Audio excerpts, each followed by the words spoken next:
A husband cheats on his wife while asleep the whole time, leading to her leaving, but a rare disorder diagnosis ends up explaining everything. So, some backstory. Sometimes I wake up in the middle of the night and I am having sex with my wife. I don't remember the foreplay, I don't remember getting hard, I don't remember getting on top of her, but I wake up and I'm mid-thrust inside of her. She tells me that I am the one that initiates it and that I get super sensual with my touching, but I have no memory of it ever happening until I wake up and I'm inside of her. So cut to this weekend, I'm on a camping trip with some friends, 2 guys and a girl. My wife does not like camping, so she did not go. The girl is a platonic friend, and I can't stress that enough. I have zero attraction to her. And we all shared a tent because that's what you do when you camp. And the sleeping arrangement was friend 1, friend 2, me, and Taylor, that's what we'll call her. And I have camped with them all on numerous occasions in the same sleeping arrangement, and nothing has ever happened before. Now, we had all been drinking around the campfire and eventually went to bed. I woke up in the middle of the night though, with my sleeping bag unzipped, her hand on my crotch and mine on her ass as she was kissing my neck. I was instantly awakened and recoiled, got out of the tent and sat by the fire for the rest of the night. The 2 guys were passed out drunk and they had more than Taylor and I, so they had no idea what had happened. Taylor did try to come out and try to talk to me, and I was terrified, in shock. She told me that I had been rubbing up on her and making her feel good, and then she turned around and tried to reciprocate. I asked her why, and she said she thought that's what I wanted.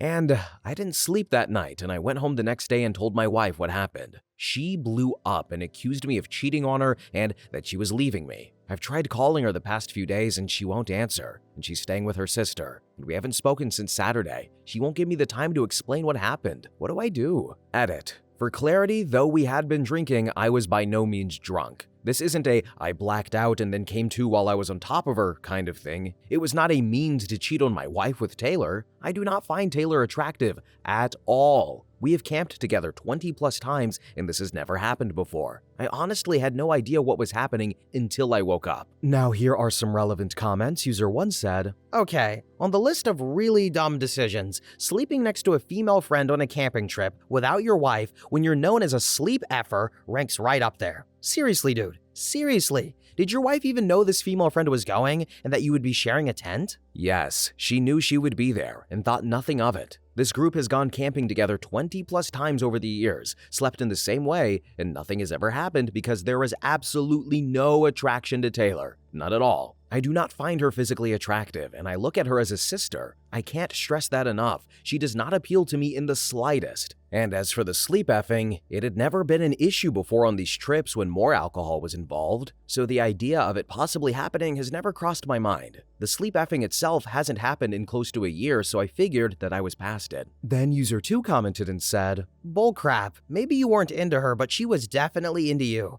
She was awake, knew what was happening, and reciprocated. So you can't pretend like there's no underlying danger in this camping trip. Obviously, this woman has feelings for you if she was willing to help you cheat on your wife. She said you thought you wanted it. How exactly does she get that idea, You should not be spending time with Taylor ever again. That is step 1, and you need to make that clear to both her and your wife. Then, let's flip the situation. Let's say your wife was a sleep effer. She went on a camping trip, drank, and woke up finding herself astride on a guy's chicken. The guy was happily effing her. What would you be thinking right now? So, the very first thing I said to Taylor was, "What the F are you doing?" after I woke up. I had no idea that she had any feelings towards me at all. After we spoke for maybe a minute, I told her to leave me alone, and she went back to the tent until the morning. I haven't spoken to her since. I will not speak with her again. That friendship is over. Update. 2 days later. So before I get into the update, there are some things I want to say. For those of you who accused me of cheating on my wife deliberately and attempting to essay Taylor, you guys are just jerks. I did not grope Taylor on purpose, and I did not know that it would happen.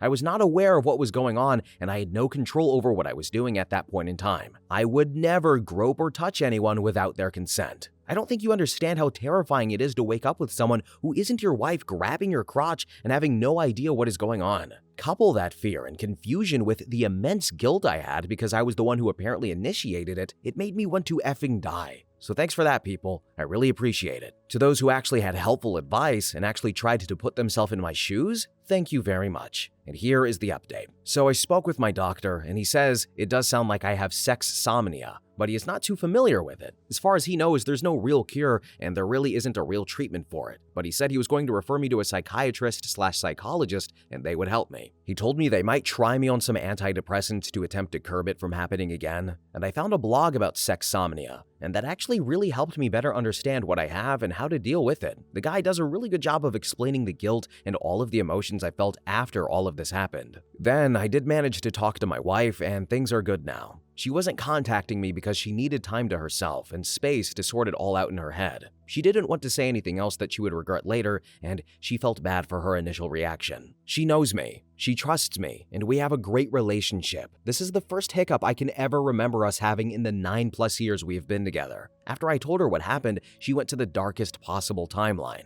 and thought the worst. I can't blame her for her initial reaction because one of the biggest deal breakers for either of us is infidelity. She came home the night I posted the original thread, and I apologized up and down about putting myself in that spot to begin with. But she actually put me at ease and said she did not blame me for it because she too never thought that my sleep sexing would be an issue. She read up on sexsomnia while at her sister's and realized I wasn't trying to cheat on her. I was just not in control of my body at the time. I stopped the moment I became lucid, and I immediately let her know what happened. The biggest problem from this whole thing was the fact that we never took my sexsomnia as something that was serious. When it would happen, we just assumed it was because of a sexy dream I was having, and thought of the whole thing as something quirky that I did every once in a while, not an actual sleep disorder that could have serious risks associated with it. So, for those who said I was a known sleep effer, well, no, it wasn't known. We just thought it was something weird I did every once in a while. Tell me I'm making excuses all you want, tell me I'm a piece of crap for putting people at risk,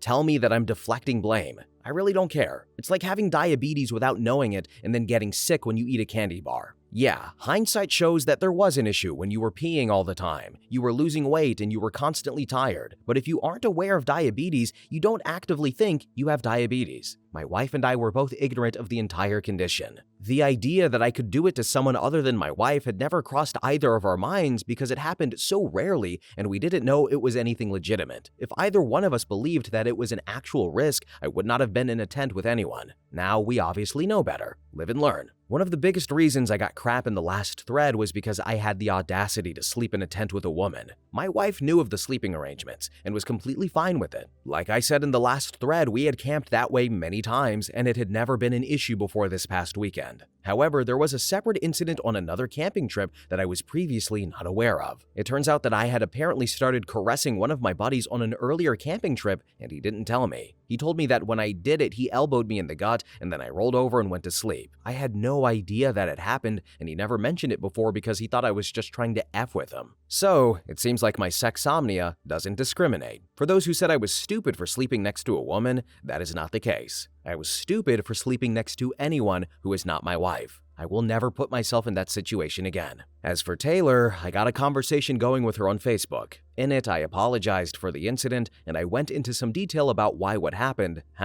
She said that she was already aware of the fact that I do stuff in my sleep because my wife had made jokes about it in the past. While I did apologize, I still told her that the way she handled it was inappropriate and that I will not be camping with her or associating with her any longer. I asked her if she had feelings for me, and she said that she didn't think so, but she got lost in the moment, as she said. She took responsibility for her actions and admitted what she did was wrong. She was very understanding of the whole thing, was very remorseful, and agreed it was best to stay away. As far as friend breakups go, it was very mutual and mature. We both owned up to our mistakes and we are no longer associating with each other. It's for the best. My wife eventually read the conversation and it reinforced my version of the story and the series of events that I described to her. So that made her happy and reinforced that I wasn't lying. It sucks because she was one of our best friends, but anyone who is willing to cheat with me does not need to be in our lives. Some might say that's not fair to her and that if I hadn't attempted to sleep sex with her, then everything would be fine. I disagree though. She was willing to go through with it when I was willing to go through with it. She obviously was feeling something I was not, and I don't need to associate with that. If I have learned anything from this incident, it's that I can't be surprised if a bomb goes off while I'm holding a flame to a fuse. Removing myself from her life is the best course of action for all parties involved. Taylor isn't my wife, so she is not my priority. So all in all, things are all right.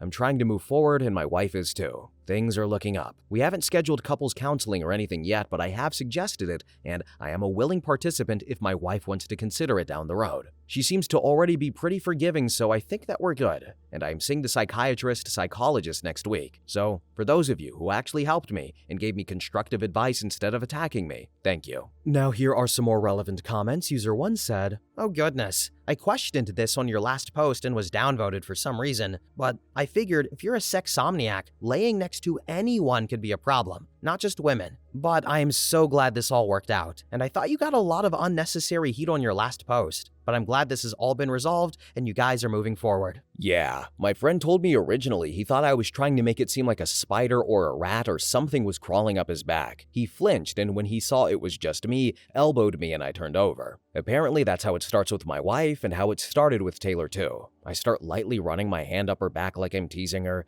then I start rubbing, and it eventually leads to more direct petting and squeezing. Apparently my sleep foreplay is on point. And then finally, user 2 commented and said, "Wow, that is much nicer than what I do to my partner. I treat him like a horse. I'm not joking. I will cluck while trying to move him around the bed, wrap my legs around him, and squeeze him to get him into a trot, ride him at a canter. I once even bit him hard because I read at some silly forum that you should bite a horseback to get it to stop biting. My husband would swap for your type of sleep disturbance in a heartbeat." Okay, fellow viewers, there's one question that was not answered in this story. Okay, and that is, was the wife into it though? Yes or no? I'm just saying, I'm not judging, I just want to know. Like, is she like, "Oh, I like being surprised at 3 a.m. Maybe she wants that, or maybe she doesn't. I don't know, I'm just curious. But anyway, I don't blame OP, and in typical Reddit fashion sometimes, I think people overreacted or didn't look at the full story. He is not in control. He was not attracted to Taylor. His sleep sextomnia does not discriminate. When his eyes are closed, bisexual he goes. But I am glad that they're finally recognizing it and realizing it and saying, oh, wait, this is actually a problem, and taking it seriously.